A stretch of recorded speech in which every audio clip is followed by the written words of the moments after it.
Hi, this is the video for Daf Peh Vav of Masechet Ketubot. This is Daf Shevui. I am Joshua Kulp, as always, speaking to you from the Conservative Yeshiva in Yerushalayim. I wanted to go over a little bit about Dina de Grame, this indirect damage that's brought up in the Gemara today. And the case is as follows. Shmuel had said, somebody who sells a debt document to his fellow. So in other words, if Reuven sells to Shimon a document that says Levi owes Reuven, and now he sells it to Shimon, so Levi would owe Shimon. V'chazar u'mechalo, Reuven forgives Levi from paying back the debt. Machu, right, it is forgiven. V'afil yoresh mochel, even Reuven's child, his inheritor, can forgive the debt and thereby damage Shimon. Okay, because Shimon's now not going to be able to get his debt. This is considered indirect damages by a Maimar, a later Amora, who says, Man dayin dina de garme, one who adjudicates laws of garme. In other words, one who makes a person liable for cases of indirect damage. He would force Reuven or Reuven's inheritor to pay back to Shimon the full value of the debt.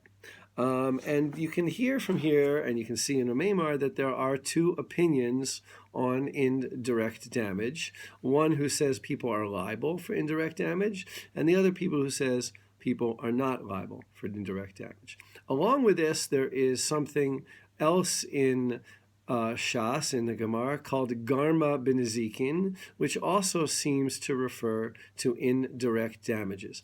I wanted to give just one case of what the Gemara calls Dina de Grame. The term isn't used all that much by the Gemara, but the Rishonim use it. The Talmudic commentators and halachic rulers use it quite frequently. The case is a case of somebody who tells somebody else that tells, let's say, the Romans. I go to the Romans and I say, so-and-so, Shimon over there has a good piece of property. You should go collect your get from that property from Shimon. And the Romans go and take it. It's called a masur, somebody who transfers Jewish property over to the Roman authorities, right? In the Talmud, we're talking about mostly about Roman authorities.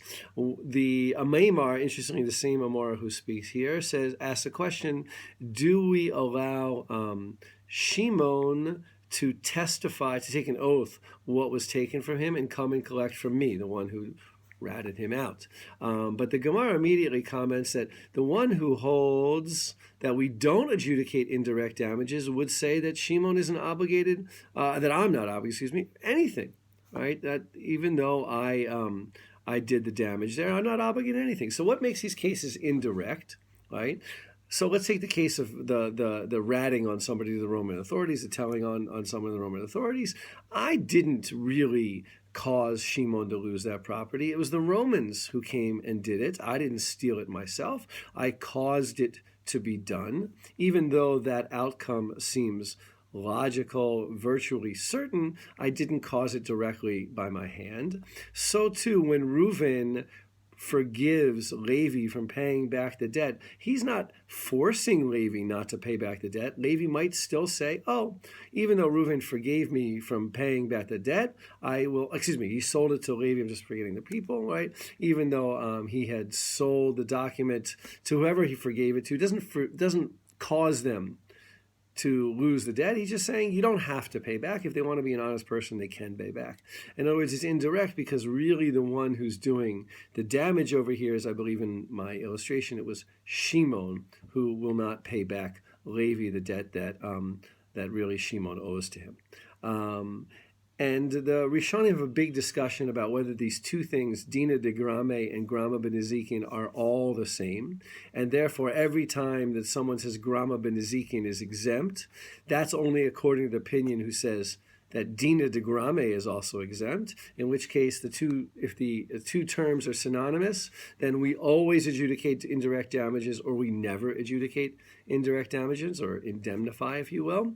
And there is another opinion, the dominant opinion among the Rishonim, that say there are different types of indirect damages. The more certain, the more direct the damages are, the more likely we are to indemnify for them. And then they have to judge each case on its own, depending on how direct or indirect it was. So that's just a little bit on the laws of indirect damage. The Ramban, the Nachmanides, actually wrote an entire book or leaflet on the subject. You can see it is a complicated subject. I didn't want to get into all of the aspects, but if you want to, you can read the Ramban's book, or we'll get to it in other sugyot that we will learn later on.